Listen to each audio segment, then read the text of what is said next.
After months of annoying rumors, Damian Lillard is now a member of the Milwaukee Bucks. And instead of the Miami Heat getting Dame, they ended up with RJ Hampton. Which is close enough, right?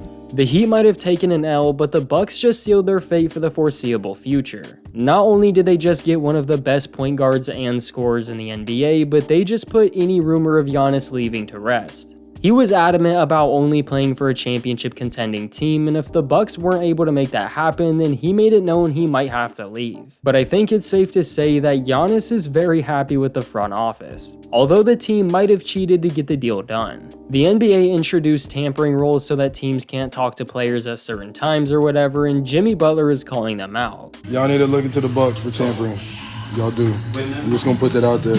Which means Jimmy Butler is right and the Bucks tampered their way to Damian Lillard, or Jimmy Butler is just really butthurt. Which I would be too. Dame would have taken them to another level and now they're stuck in the same spot. Either way, the Bucks did have to get rid of some players to bring him in. They lost one of their pillars in Jrue Holiday and Grayson Allen, on top of a few picks that aren't until several years from now, which could be valuable when this whole team is said and done. But it doesn't matter because the Bucks are looking to win now, even if that means sacrificing the future, which I don't even think they really are. People, including me, were calling this roster a championship team before the trade. So now that they have a top 5 point guard in the NBA, it's pretty obvious why people say this team is the best team in the NBA. Sportsbooks even already have the Bucks as the favorites to win the championship in their very first year, which I feel like doesn't happen very often, but I could be wrong. When you take a look at their full roster, it's easy to see why people think they're the best. I think the biggest thing not many people are talking about is who the Bucks were actually able to keep.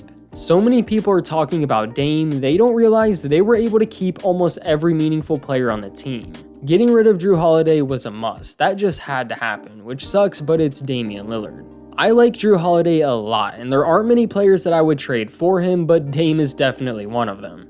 To make it even worse though, Jrue Holiday was just recently talking about how he didn't want to play for any other team and that he really liked what the Bucks were doing. But at the end of the day, the NBA is a business and he knows that. However, they were able to keep All-Star Chris Middleton and Brook Lopez, who can be a taller Klay Thompson when he's hot. Neither one of them are top players in the league, but both are very good and very underrated. I don't know how Brook Lopez has gone his entire career being one of the most underrated centers in the league. They also have guys like Pat Connaughton, who's a role player most teams would easily take, and the same thing with Bobby Portis. They both just fit what the Bucks have been doing. They don't have the deepest roster in the league, but they do have a lot of firepower. They're kind of in the same position as the Suns, although I think the Bucks are better off. They still have guys like Jay Crowder, Goran Dragic, and Malik Beasley though too, and they all play a different role. But again, this team won a championship before Dame, so things are looking really good. I know it's not the exact same roster, but the core is still there and the experience doesn't leave.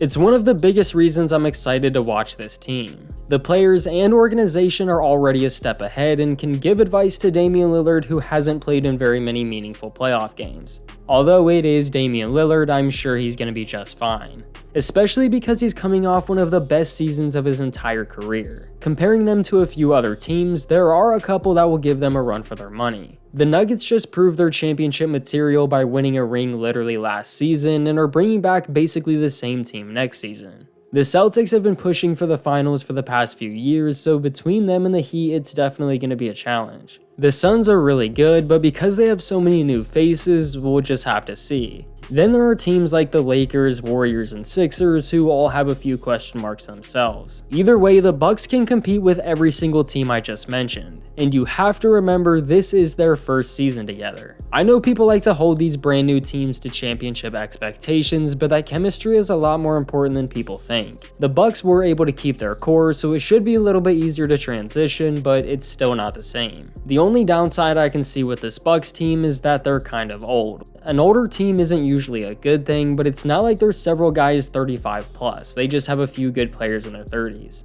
Going into the offseason, I don't think the Bucks were preparing for Dame to join the team, so they've been rebuilding around just Giannis. Imagine what the team is going to look like 2 years from now when they've had a couple years to build around their duo. But it's still just crazy to me how the Bucks were able to grab him out of nowhere. For months, it felt like the only thing you'd hear about when it came to the NBA was the Damian Lillard trade, and it was always about the Heat. There were a couple teams you heard might try to make a push, but it was mostly just Miami. Then you start to see the Bucks are interested, and out of nowhere the trade goes down. I had tweets on my timeline saying that Damian Lillard was going to the Heat for sure. Then less than 5 hours later, he was traded to the Bucks. So that's a lesson to never trust these analysts and their sources. And I don't think anybody really lost the trade either. The Suns got the short end of the stick, but still, even for them it was decent. And for the Blazers, it's honestly a good thing. You had to trade Dame no matter what, and by the end of the trades, they will have gotten everything they wanted for him. Because they still have to get rid of Drew Holiday, and who knows what they can get for him. But the Bucks might just be the best team in the NBA right now.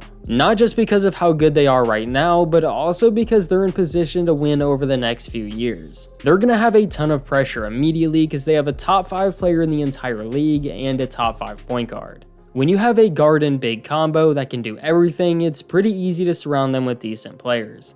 Unless your name's LeBron James. I don't think it's going to take them very long to put it all together. Giannis and Dame have both made it very clear they want to win right now. But let me know what you think about the Damian Lillard trade in the comments below, and subscribe to the channel for more basketball videos just like this one.